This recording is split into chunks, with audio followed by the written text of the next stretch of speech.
আসসালামু আলাইকুম।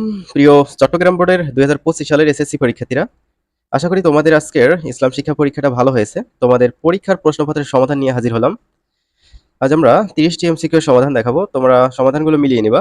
তোমাদের যে সেটই আসুক না কেন, তোমরা কি করবা? এখান থেকে প্রশ্নটা পড়ে এটার উত্তর যা হবে, তোমাদের প্রশ্নের মধ্যে থেকে এই প্রশ্নটা খুঁজে উত্তরগুলো মিলিয়ে নিবা। আমরা ১০০% কারেক্ট উত্তর দেওয়ার চেষ্টা করেছি। ২ নম্বর দেখো এখানে।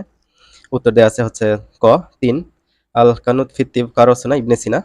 এটা অন্য একটা বোর্ডেও এসেছিল। এবারই এসেছিল।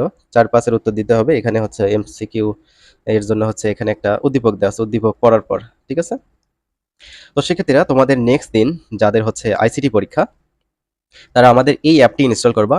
অ্যাপের গাইড সেকশনে গেলে তোমরা হচ্ছে আইসিটির সাজেশনগুলো দেখতে পারবা অধ্যায় ভিত্তিক। খুব শর্ট সাজেশন তৈরি করা হয়েছে এবং হাই ভোল্টেজ সাজেশন। এটা পড়লে আশা করি অনেক এমসিকিউ তোমরা কমন পেয়ে যাবা। অ্যাপের লিঙ্ক ডেসক্রিপশন বক্স ও কমেন্ট বক্সে দিয়ে দেওয়া হলো। ৬ নম্বর দেখো, মানুষের প্রতি মানুষের অধিকারকে কয়টি ভাগে ভাগ করা যায়? ৮টি। ৭ নম্বর উত্তর হচ্ছে সালাত। ৮ এটার উত্তর হচ্ছে ফরজ। ৯ এটার উত্তর হচ্ছে ক্ষুধার্তকে খাবার দান। ১০ এটার উত্তর হবে খ নম্বর হিংসা। দেন ১১ তোমাদের প্রত্যেকে দায়িত্বশীল আর তোমাদের প্রত্যেকেই তার দায়িত্ব পালনের ব্যাপারে জিজ্ঞাসিত হবে।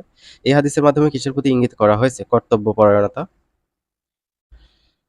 বুড়িমারি সীমান্ত এলাকায় যুব সমাজ পালাক্রমে সীমান্ত পাহারায় রাত জাগে যেন সীমান্ত দিয়ে কেউ সম্পদ পাচার করতে না পারে। বুড়িমারি এলাকায় যুব সমাজের চরিত্রে আখলাকে হামিদার কোন দিকটি প্রতিফলিত হয়েছে?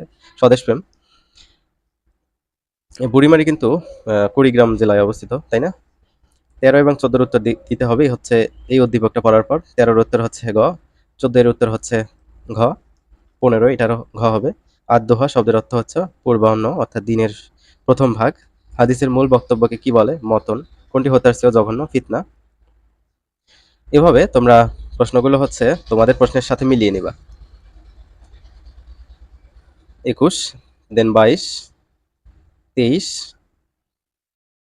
২৪, ২৫। ঈমানের মূল বিষয় হচ্ছে ৭টি। আল্লাহ তাআলার বাণী মানুষের নিকট পৌঁছে দেওয়ার দায়িত্বকে কি বলা হয়? রিসালাত। ঈমানের বিপরীত কোনটি? কুফর। আদ আল হুদা শব্দের অর্থ হচ্ছে পথ নির্দেশ। দেন এভাবে ২৯ এবং ৩০ এর উত্তর দেয়া আছে। তো শিক্ষার্থীরা ভালো থাকবে।